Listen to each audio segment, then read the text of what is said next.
Hi friends, మీకు కృష్ణుడికి కన్నయ్యకి వ్యత్యాసం తెలుసా?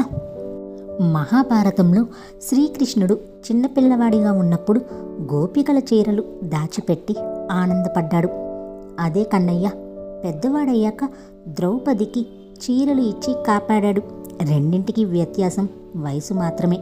కృష్ణుడు చిన్నపిల్లవాడిగా ఉన్నప్పుడు పక్క ఇళ్లలో వెన్న దొంగతనం చేసి తినేవాడు. అమ్మ అడిగినప్పుడు దొంగతనం చేయలేదు అని అబద్ధం చెప్పాడు. అదే కన్నయ్య పెద్దవాడయ్యాక దొంగతనం చేయకూడదు, అబద్ధాలు ఆడకూడదు అని గీతోపదేశం చేశాడు. రెండింటికి వ్యత్యాసం వయసు మాత్రమే. వయసుకి తగ్గట్టు మనల్ని మనం మార్చుకుని మంచి దారిలో వెళ్ళాలి.